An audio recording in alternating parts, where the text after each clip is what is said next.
Hey, good morning. January 2nd. First load of the new year. Man, I've been off for 17 days and I've done nothing but lay around and eat. I feel like a biscuit with legs. Oh, but it's back to work. It's a cold, foggy morning in southeast Missouri. Got lots of requests for more securement videos, so we're going to do a lot more of those this year. And I hope people find them, because some of the stuff I see going down the road scares the Jesus out of me. All right, well, we are off to Blytheville this morning. A load of coil. Morning, Ellie. Flip these lights on. Let them start warming up and get this baby rolling. All right, we'll see you in a bit. All right, here we go. Hey, I got this new mount. See how it works. Kind of hangs up here underneath my CV. And I can tell my phone to start recording. I just tell Siri to start recording with some app. I don't know how it works, but I tried mounting this camera before and it would be too shaky, but this kind of swings around, so we'll see how that works. Get you guys some window time.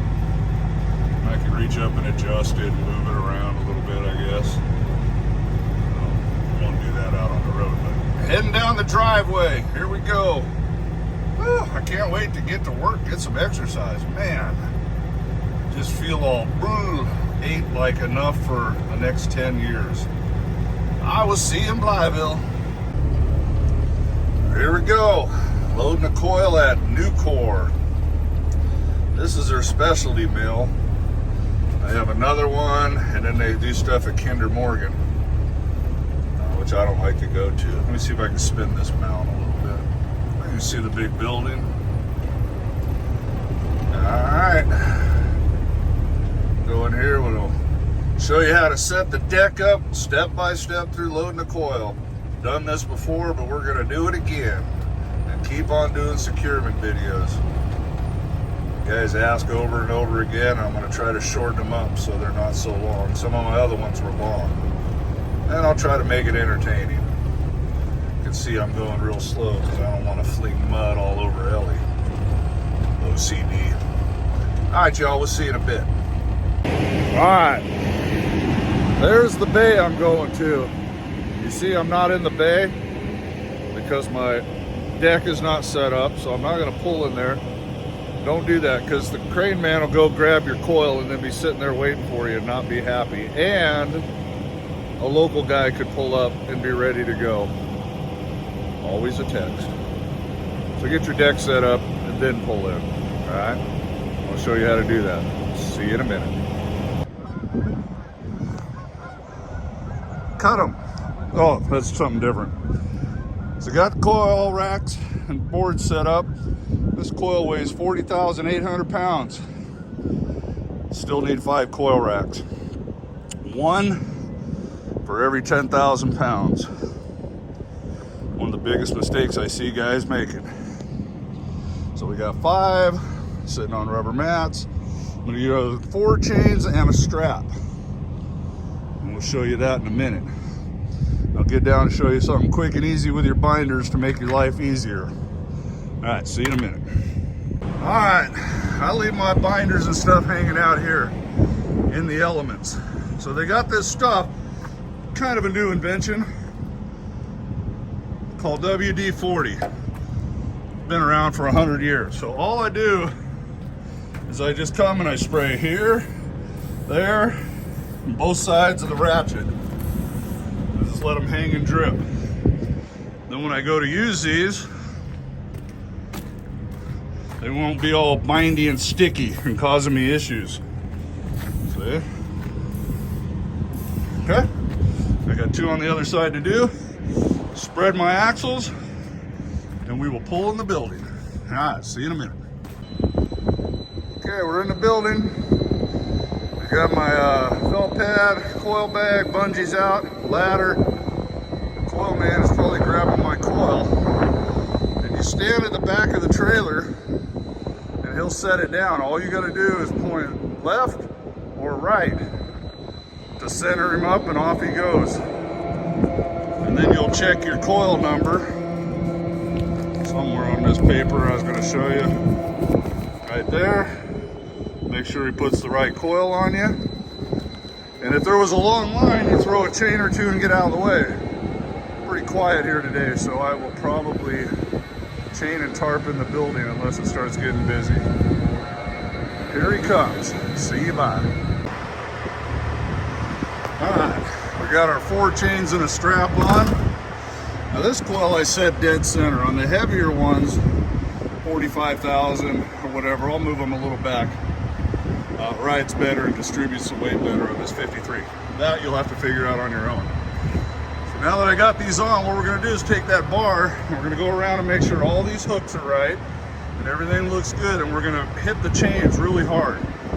That way, if there's any kinks in them, that vibration should pop them out. Then we'll retighten everything down, and we will move to tarping it. All right, see you in a minute. All right, everything wrapped up nice, clean, super tight. All the hooks good. Nothing slipped up and half hooked. And I don't know if I mentioned this a minute ago. I know I've shown it in other videos. Right now I got the air dumped out of the airbags of the truck and the trailer. Lowers everything down. Makes it easier to work on. Now we get up there and show you what we're gonna do here. All right, bye-bye. Alright guys, I got a felt pad on the coil. Don't really need it on this coil because it's wrapped, but I'm just so used to doing it. It's not to protect the coil, it's to save my coil bag. Most of these coils aren't wrapped and they'll just shred a coil bag or a tarp.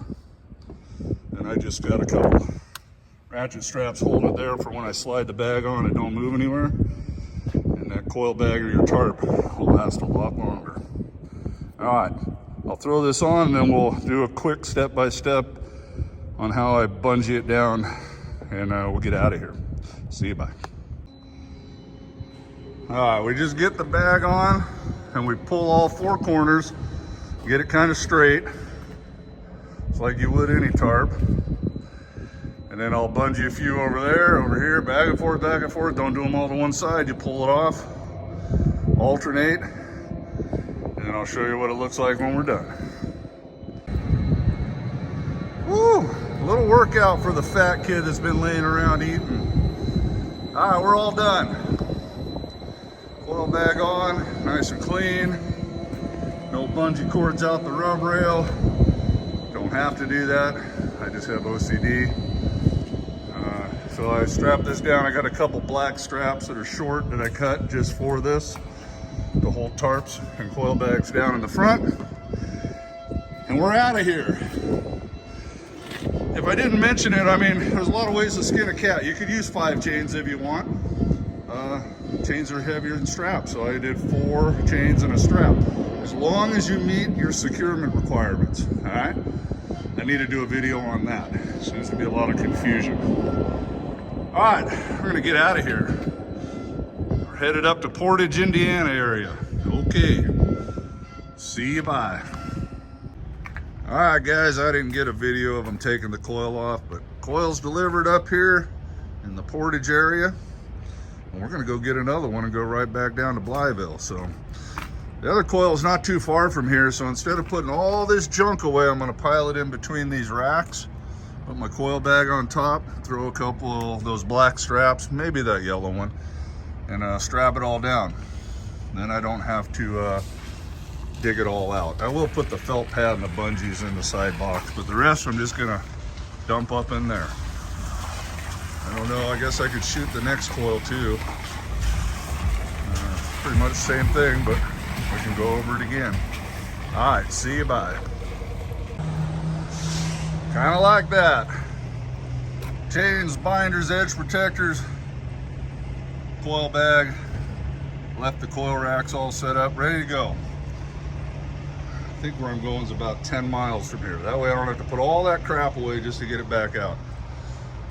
It's like musical coils. Bring one up here, take one back. Bring one up here, take one back. It's an interesting game.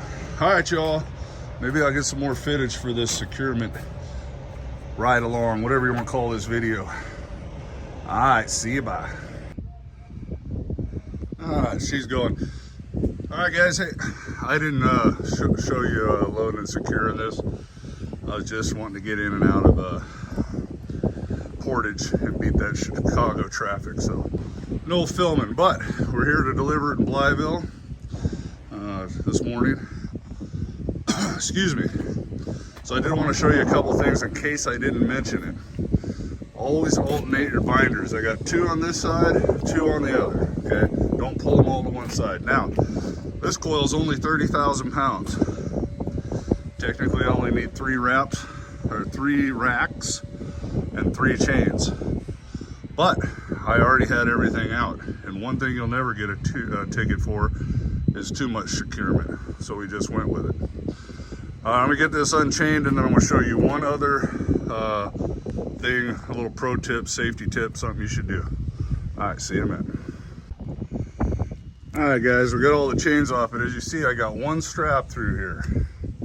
I'm literally only pulling forward 100 feet, but it's a little uphill, and you know, if I let off the clutch a little hard or whatever, I don't want this thing to come flying out. It probably won't.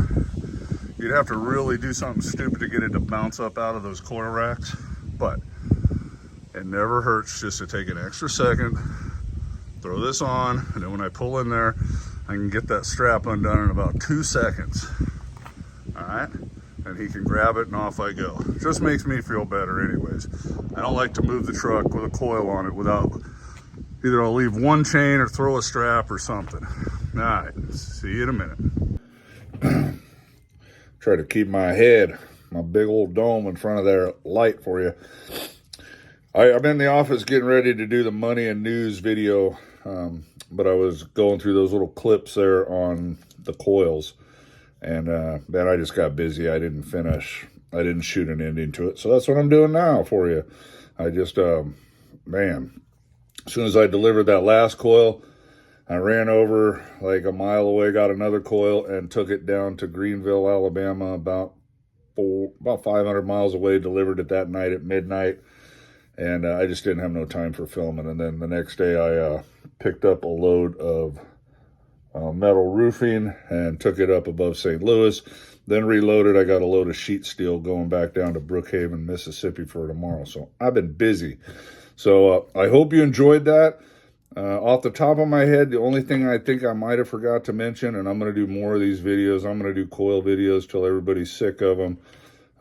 And as many securement videos as I can get, because I know you ask a lot, and I need to do, seems to be mass confusion on how much is a chain worth. I mean, the rule of thumb is 10,000 pounds, but it's actually, it could be worth up to 12,400 pounds, I think, if I remember right. The chain is like worth 13 something. I got to get out my chart, and you have to read your trailer manufacturer, and it all depends on, it's always the weakest link. So if you hook a pocket, that chain's only worth 8 grand. So 10,000 is not even a good number. What's she barking at? I don't know. I'm sorry about the light. Another video for another time. I think I covered everything in that video I wanted to. The only thing I noticed is on your binders, never bottom them out. As you can see, if you go back and watch, I got a lot of thread showing on all my binders. By hitting those chains really hard and knocking the kinks out, I almost never have to tighten up chains. Almost never. But if you do, you need threads left, and the DOT will write you a ticket. Google it, but I think it's a 1/4 inch or 4 threads minimum. I don't even run it that close. So leave lots of, spin them all the way out before you start. Pull them as tight as you can before you start ratcheting, and they won't go that far. If you suck one all the way down or real close, I would just undo it and start over. Something's not right. So, always a text. Anyways, yeah, leave lots of threads. That's the only thing I got left. So I hope you enjoyed that. The mount for the camera, I'm still playing with that, so I didn't get a lot of hood time for you, but it is what it is. So y'all have a good one. God bless you. And we're going to do the money and news if you follow the channel, and I'm getting ready to shoot that right now. All right, see you. Bye.